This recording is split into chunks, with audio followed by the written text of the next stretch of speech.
पश्चिम बंगाल की मुख्यमंत्री ममता बनर्जी ने शांति संदेश जारी किया है। सही बात है, राज्य में अर्थियां उठने और लोगों के पलायन के बाद शांति संदेश की ही तो फॉर्मेलिटी बची है।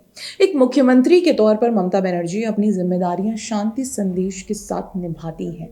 राज्य में कट्टरपंथियों ने हिंसा की तो उन्होंने न्याय की जगह मुआवजा घोषित कर दिया। दोषियों को पकड़ने की बात आई तो आरएसएस बीजेपी पर दंगों का भार डाल दिया। नमस्कार, मैं हिमांशी, आप देख रहे हैं द पैम्फलेट। दोस्तों, पश्चिम बंगाल की मुख्यमंत्री ममता बनर्जी ने एक शांति संदेश जारी किया है जिसमें उन्होंने अपने वोट बैंक को खुश करने के लिए जमकर भाजपा, आरएसएस और संघ परिवार पर गंभीर आरोप लगाए हैं। इस पूरे शांति संदेश में उन्होंने कहीं भी कट्टरपंथियों और दंगाइयों की बात नहीं की, बल्कि ये बताया कि दंगे करवाने के लिए राज्य के बाहर से लोग लाए गए थे और उसके बाद दंगे करवाकर भाग गए। दोस्तों, पहले आप हमारे इस वीडियो को देखिए जिसमें हमने बताया था कि कैसे टीएमसी सांसद सागरिका घोष ने फेक न्यूज़ शेयर करते हुए दावा किया था कि बिहारी हिंदू युवकों ने मुस्लिम वेश बनाकर मुर्शिदाबाद में दंगे करवाए। सागरिका घोष, कविश अजीज के साथ साथ कई अकाउंट एक पुराना वीडियो वायरल कर दावा कर रही हैं कि बिहार से आए हिंदू लड़कों ने मुर्शिदाबाद में माहौल बिगाड़ने का काम किया है। फिर यही सागरिका घोष दावा कर रही थी कि मुर्शिदाबाद में दंगों के लिए बांग्लादेशी घुसपैठिए आए थे और क्योंकि बॉर्डर पर सुरक्षा की जिम्मेदारी केंद्रीय गृह मंत्री की है।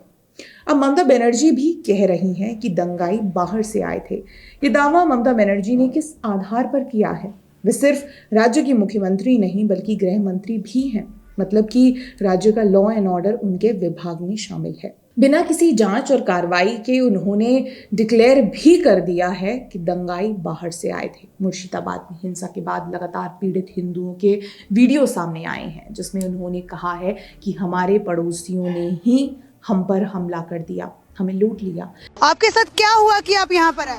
क्या करूँ, घर बार सब जला दिया, मुस्लिम लोग जला दिया, पूरा जला दिया। एक भी नहीं है जो कपड़ा पड़ा वो यही वाला 6-7 दिन से पड़ा हूँ।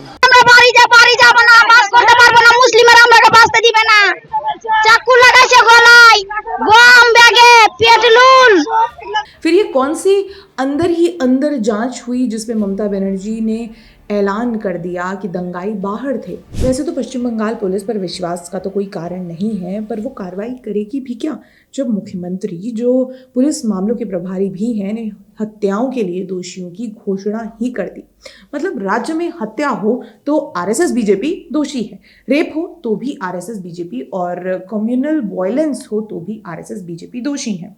शायद जांच रोकने के कारण भी यही है कि उससे सामने आ जाता है कि ममता बनर्जी के ये राजनीतिक आरोप झूठे हैं। संदेश खाली रेप हत्या केस में जब पूरे देश में विरोध हो रहा था तब ममता बनर्जी कह रही थी कि पश्चिम बंगाल को बदनाम करने के लिए आरएसएस बीजेपी ने ये साजिश रची है, जबकि केस का मुख्य आरोपी टीएमसी सांसद शेख शाहजहां निकला, जो अभी भी हिरासत में है।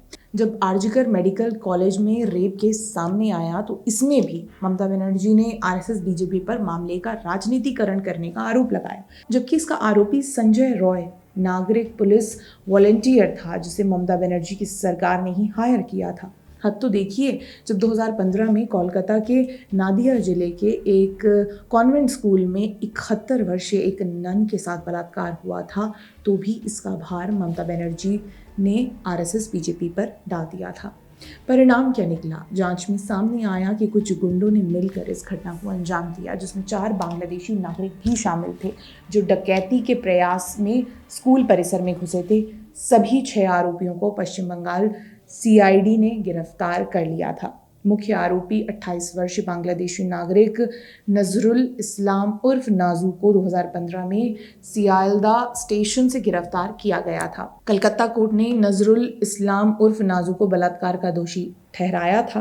तो फिर ममता बनर्जी ने आरएसएस बीजेपी को बिना जांच के दोषी क्यों बनाया? वे किसी बांग्लादेशी को बचाना चाह रही थी या पश्चिम बंगाल के लोगों में आरएसएस बीजेपी के प्रति नफरत भर देना चाहती हैं?